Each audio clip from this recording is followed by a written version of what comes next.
بھاری بوجھ اتر گیا، وہ اپنے طور کسی قسم کے پچھتاوے کا شکار نہ تھی۔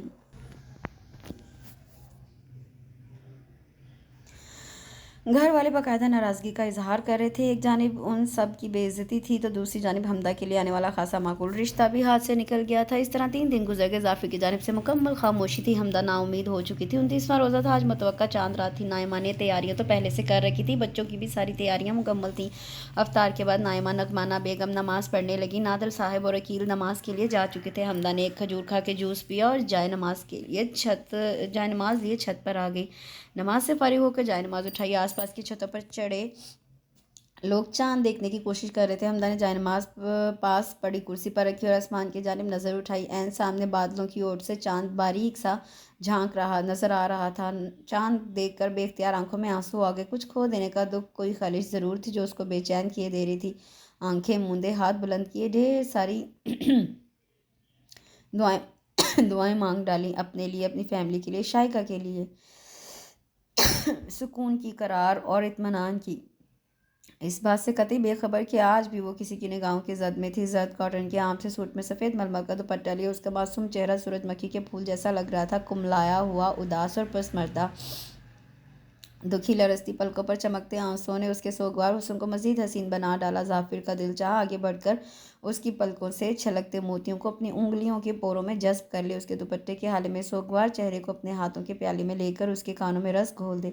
وہ 2 قدم آگے بڑھا، ہلکی سی آہٹ پر حمدہ نے آنکھیں کھولی، عین سامنے بالکل ظافر کھڑا تھا، آنکھوں میں چاہت کے دیپ جلائے، چہرے پر میٹھی مسکان سجائے۔ حمدہ نے آنکھیں پھاڑ کے اسے دیکھا، آنکھیں پٹ پٹا کر خود کو یقین دلانے کی کوشش کی۔ حیرت اور یہ غیر یقینی انداز میں وہ 2 قدم آگے بڑھی۔ ظافر بمشکل لبوں سے نکلا، جی جناب، ظافر ابسام بذات خود موجود ہے آپ کے سامنے۔ ظافر مسکراتا ہوا آگے بڑھا، حمدہ کو اب بھی یقین نہیں آ رہا تھا۔ بدحواسی میں وہ لڑکھڑا گئی، قبل اس کے کہ وہ دیوار تھامتے ظافر نے تیزی سے آگے بڑھ کر اسے باہوں میں تھام لیا۔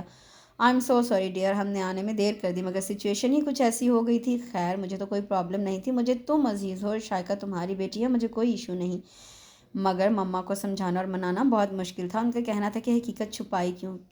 ان کی بات بھی درست تھی، مگر باقر انکل سے بھی بات ہوئی۔ باقر انکل کو بھی شاید تمہاری شادی کا علم نہیں تھا، مگر انہوں نے بھی مما کو سمجھایا کہ شاید وہ لوگ ڈر گئے ہوں گے، وہ تم لوگوں کی بہت تعریف کر رہے تھے۔ بالآخر امی مان گئی۔ اب سارے گلے شکوے اور شکایات ختم کر کے مما لوگ آئے ہیں، نیچے سب تمہارے منتظر ہیں۔ جب مما مان گئی ہیں تو میں نے بھی موقع غنیمت جانا اور کہہ دیا کہ اب رسم وسم نہیں، نکاح ہوگا، نیچے سب لوگ ہمارا ویٹ کر رہے ہیں۔ حمدہ، کل ہمارا نکاح ہوگا انشاءاللہ۔ ہیں؟ حمدہ جو حیرت و خوشی سے سب کچھ سن رہی تھی، آخری جملے پر حیرانی سے اس کی طرف دیکھا۔ ہاں تو اور کیا، بس بہت ہو گیا، جو ہونا تھا ہو چکا، اب آگے انشاءاللہ سب اچھا ہوگا۔ ظافر نے اس کے نرم ہاتھ اپنے مضبوط ہاتھوں میں لیتے ہوئے جذب سے کہا، ارے بھائی، دلہا دلہن نیچے آ بھی جاؤ، سب لوگ مٹھائی لیے منتظر بیٹھے ہیں۔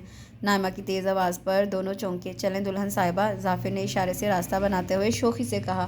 حمدہ نے بھی ابھی تک بے یقینی کی کیفیت میں تھی، شرما کر قدم آگے بڑھائے۔